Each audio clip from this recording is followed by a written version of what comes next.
Scott, you briefly mentioned the overall steps involved in a CMMC assessment. Rick, could you explain what's involved in each phase of an assessment? Sure, be happy to.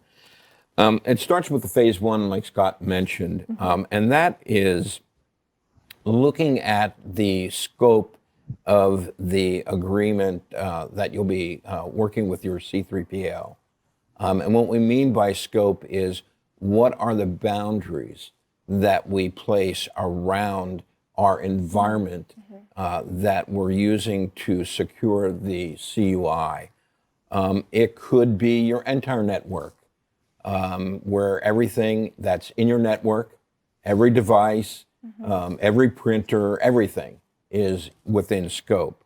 Or it may be a little subnet or a VLAN where we're segregating a portion of our network. We don't want to include the entire network, but we want to include a portion of it that we can protect. It could be even a enclave like the core vault, where we provide this enclave, this secluded environment that protects all of your CUI.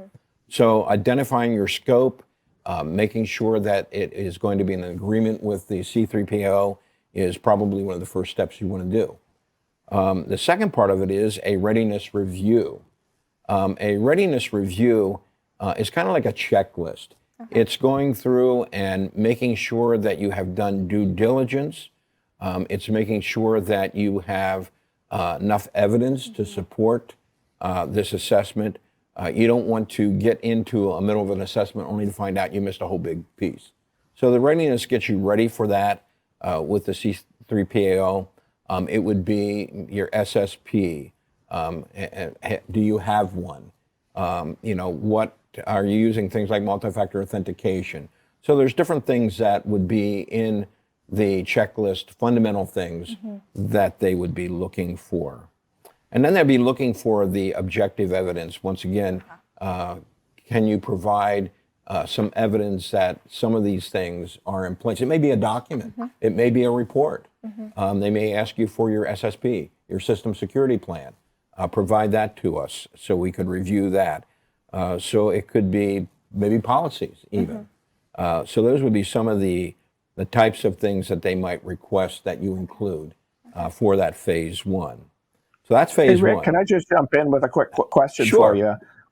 Is that first phase sort of a go, no-go moment? In other words, does the C3PAO going to review this preliminary information really to determine if you're ready? And if you're not ready, then they could potentially push out your scheduled audit? Is that right? Absolutely, that's correct. They want to make sure so that you're not wasting their time and they're not wasting your time. Your time and your money. And your money. And your time and your money, right? That's right. Okay, thank you. Yep, for sure. So then during the phase two, this is going to be where we actually are going to be conducting the assessment. They're going to be looking at each and every practice, not only each and every practice, but they will be looking at the assessment objectives, and there's 320 of those. So if you can imagine, if we're looking at 320 assessment objectives, it's going to take them a little time to do that. It's not going to be a 1 or 2 day engagement. Typically, maybe 3 to 5. If you're a really big company, maybe longer it would take for that. So you have a team of experts that will be looking at those various things within your the practices to make sure that you are meeting those practices as you go through. They will interview people to make sure that what you say you do, you're actually doing. They'll be looking for some objective evidence. Show me. Okay, you've told me what you're doing. Now show me. Maybe I'll be looking at a GPO, a group policy within the organization. Or maybe they'll be looking at a configuration of a firewall or those type of things. So it could be anything from a particular configuration with your network to reports of audit logs. So they'll be going through your system practice by practice, assessment objective by assessment objective, so that they can attest that you are meeting those requirements. So they're collecting that information. So they'll pool all that together, and that leads to the phase 3 of the process, where they pool all of this information that they gained either by observation, by interviewing or testing your system, and they pull that all together in a report. And that report has what they find as they're doing the investigation or the assessment. They may have a recommendation here for you. And that report will be shared with the C3PAO as they pull that all together. And eventually it will be submitted to the DoD with a recommendation, whatever it might be.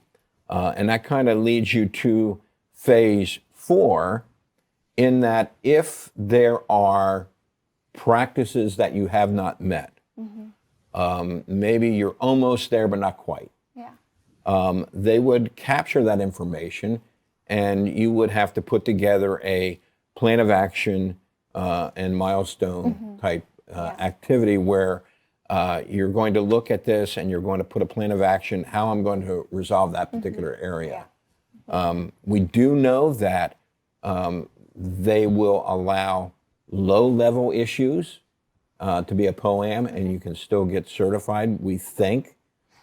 Since it hasn't come out yet, we don't know for sure. But there are a few items. But the caveat is you have to have it completed within a certain number of days in order to maintain that certification. But if everything goes well, you get a perfect assessment, you have everything in place, then you would get a certification. That you have met all these requirements for a level 2 certification. Okay. Thank Hey, you, Rick, I got another question. Sorry, I'm going to jump in. No, go ahead. So the assessment report eventually, as you said, gets submitted to the DoD, and I think that's through a system called EMAS. Yes. Is that right? Correct. And I think EMAS is still a work in process. That's the last I've heard. Last I heard, still yes, trying to- there are certain things they have to finalize in order for the documentation to be uploaded in EMAS. Yeah, and that's a different system. Maybe it's related. I'm not sure. Is that? I'll frame it as a question. Is that a different system than where your SPUR score gets submitted? I'm that's not also a exactly DoD sure. I system. think it's related. It's not exactly the same because you don't get a score like today in the system. When you put your SPUR score in, you put the score in. And this is not quite the same. Yeah, but in any case, the DoD needs to see evidence of your certification down the road. Now we're talking about once things are in place and contracts now are requiring CMMC certification, they've got to be able to confirm that you're in fact certified if that's a requirement of the contract, and it'll be through the EMAS system that would be available to the procurement officers and others within the DoD that needs to have access to that information. So there is this connection point, really important connection point, probably the connection point. At the end of the day, it's demonstrating you're compliant with CMMC so you can be qualified for the contracts where that's required. And it would be through this new system, I think it's new, called EMAS, and I'm not even sure what it stands for, but somebody could Google that, they could chat GPT it, and maybe it'll be there. There you go. There you go. So it sounds like you need a lot of preparation. That preparation is really key for a successful.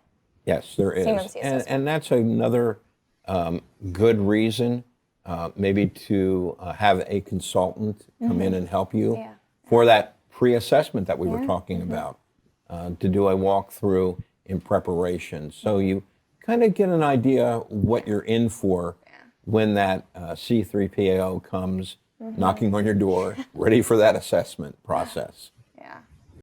Thank you for watching this video to the end. This is part of a longer series on DFARS, NIST, and CMMC compliance produced by Core Business Solutions. Please subscribe to this channel, like this video with a thumbs up, and click the bell to get notified when we drop a new video.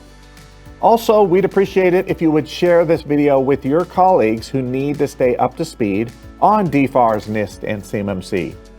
Thank you, and we'll see you again in the next video.